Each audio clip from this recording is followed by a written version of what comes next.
Каякты карабас садыр деп эле жаткандар. Ой жада калса башка эле бир талапкердин колдоо баракчасын ачып посттордун алдын карасаң, садыр деп эле көздөрүң жылтыраткан эл. Кечээ бир талапкерди колдоо баракчасына кирдим атайын. Бирөө уран жазыптыр. Эң жаш, эң чынчыл, патриот жигит ким? Колдойбузбу деп турат. Алдындагы комментарийге көз чаптырсаң, Садыр Жапаров. Ал Садыр Жапаров. Садырды колдойбуз деген боюнча кеткен экен тапырап. О, бир кулач. Тиги талапкер окуп алып жер туткан жокпу деп ойлоп кеттим. Жилети $2000 дедиңер. Кийсин биздин Садыр керек болсо андан да кымбатын кийсе жарашат дешти. Күрмөсү $4000 дедиңер. Садырга андан да кымбат кийсе болот деген жооп алдыңар. Жалал-Абадтан Ошко учак менен учуптур дедиңер. Туп-туура кылды, керек болсо ар дайым вертолет менен жүрсүн. Болбосо өлтүрүп кетишет биздин Садырды деген жооп алдыңар. Башканы кой, мени өмүрү өзү чалбаган 80ден ашкан атам күндө чалчу болду. Садыр каякта жүрөт, Садыр эмне кылып жатат деп. Анан мен божурап берем соц баракчалардан көргөнүмдү. Атам жыргап калат. Ал ошондой, ал кыйын жигит, көзү тик, каап, атаң көрүн ай, жанагы иттер кордободубу, аны нечен жыл деп. Өмүрү бир саясатчыны колдобогон, ал тургай ишимде болбогон мен олтурам. Ишимдин баарын таштап салып, ФБда 1 айдан бери атам жакшы көрүп жатса, чынында жакшы саясатчы да, ишенейин деп. Эми ошол элге бизге Садырды жамандап жаман көрсөтөм дегениңер жеткен акылсыздык. Силер жамандаган сайын Садыр Жапаровдун аты бийиктегенден бийиктөөдө, эгер билсеңер. Ал эми мыйзамды өзгөрт деген өзүңөр, 120 депутат көп деген өзүңөр. Жакпаса ызылдабай кеңешип тууралап алгыла да, атамдын Садырын жамандап жатып калбай, деп билдирет Бактыгүл Иманбек кызы өзүнүн Facebook социалдык баракчасына. Сурамжылоо Аскар Акаев менен Курманбек Бакиевди кечиресизби? Президенттикке талапкер Садыр Жапаров алайда шайлоочулар менен жолугуп жатканда жашоочулардын бири мурдагы президенттер Аскар Акаев менен Курманбек Бакиевди алып келүү маселесин көтөрдү. Буга жооп кылган Жапаров эли кечирсе Акаев менен Бакиевди Кыргызстанга алып келе турганын билдирди. Буга байланыштуу Медиа Центр мультимедиалык маалымат агенттиги коомчулукта сурамжылоо жүргүзгөн. Садырдын көлөкөсүнө айланган Канат Исаев. Ажоолукка ат салышып жаткан лөктөрдүн бири Канат Исаев да Садыр Жапаровдун алдына жатып бергени тууралуу кептер тарады.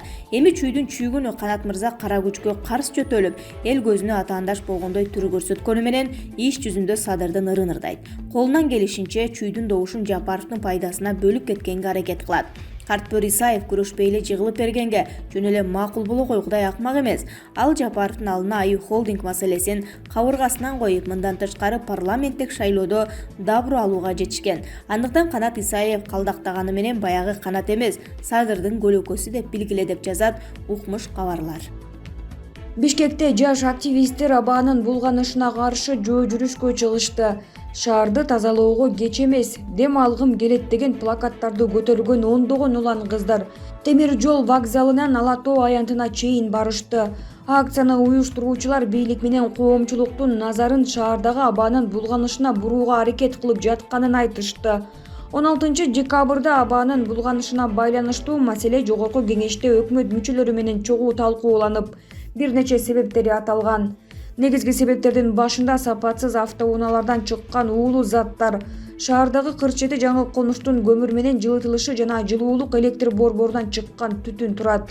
Дүйнөлүк абаанын тазалыгынын индекси боюнча 18 декабрда Бишкекте абаадагы уулуу заттардын өлчөмү 196 деп белгиленип, дүйнөдө биринчи орунга чыкты. Бишкектен кийин Дели, Сараево шаарлары тизмеге кирген. Булак, Азаттык, Чекитор.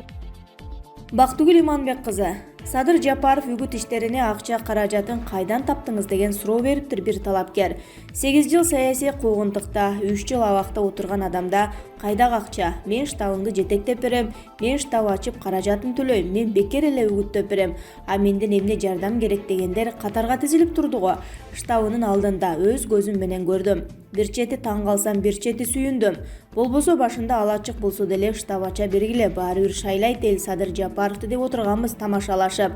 Анан эле күндөн күнгө күчөдү спонсорлор. Алардын ар биринен анан шайлоо бүткөндөн кийин милдет кылбайсың деп сөз бердирип, анан кезекке тургузуп жаттык. Акчасы менен колдогучун дагы, кара күчү менен колдогучун дагы. Алар кимдер? Кай бири эски бийликтен салык системасынан жадаган жекешкерлер, кай бири саясий куугунтукта жүргөндөр, кай бири чет өлкөгө чыгып кетип кайра келгендер, кай бири жаш таланттар, кай бири укуктары шайлоодо тебеленип калган партиялар, кай бири чыныгы мекенчилдер. Көп түкүрсө көл болот деген ушул. Эл колдогон ошондой болот. Эл менен жүргөн түшүнөт. Асмандап, уурдап жеген, элдин рызкысына кол салган түшүнбөйт. Түшүнбөгөн үчүн сурап жатат. Кайдан алдың деп. Мээсине сиңип калганда көп акча уурдаган деле болот экен деп. А мен баягы кол топтоого катышып штабта отурганда өз көзүм менен көргөнүмдү жазып жатам. Эскертүү, дагы кошоматчы деп жар салгыла мени. Болду, жазбайм десем да жаздырып жатат да кай биринин кызыктай суроолору деп жазат Бактыгүл Иманбек кызы. Феликс Куловдун Чехияда 3-4 миллион евролук мейманканасы ачыкка чыкты. Канча жылдан бери саясаттан алыстап калган Ар намыс партиясынын лидери Феликс Кулов Садыр Жапаровда мамлекеттен алгандар кайра салышы керек деген сөзүнөн кийин пайда болуп калган. Көрсө анда ченебеген байлык бар экендиги аныкталып жатат. Жубайы Фатима Абдрасулованын атында Чехиянын эң престиждүү Карлова Вары шаарында кымбат баалуу мейманкана бар экени аныкталды. Бул тууралуу аталган мамлекетте жашаган патриот кыргыз аттуу Facebook жараны жазып чыкты. Анын маалыматына таянсак, Чехиянын юстиция министрлигинин сайтына кирип, Куловдун аялы Москевская 124-19 проспекти Чили 52-54 тарегиндеги кыймылсыз мүлккө ээ экенин аныктаган. Ошондой эле Куловдун жубайы Фатима Абдрасулова ал премьер-министр кызматында отурганда Ар намыс партиясын жетектеп турган. Кызыгы мейманкананын учурдагы баасы 3-4 миллион евро турат. Демек бекеринен Садыр Жапаровго каршы үн катпаптыр да деп жазат Компромисс KG. Өзбекстандын вице-премьер-министри өлкө коронавирусту жеңгенин билдирди.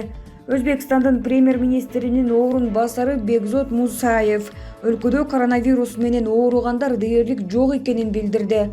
Саламаттыкты сактоо системасына көп акча бөлүндү жана бул сумма акыркы 30 жылда бөлүнгөндөн алда канча чоң.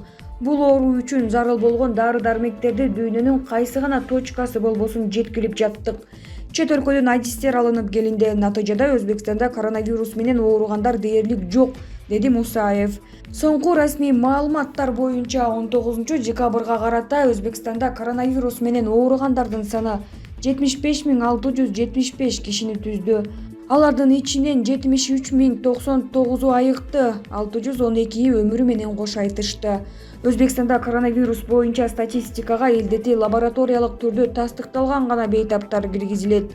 Ошол эле маалда пневмония менен ооругандар бул тизмеде жок. Булак ПК чекит KG.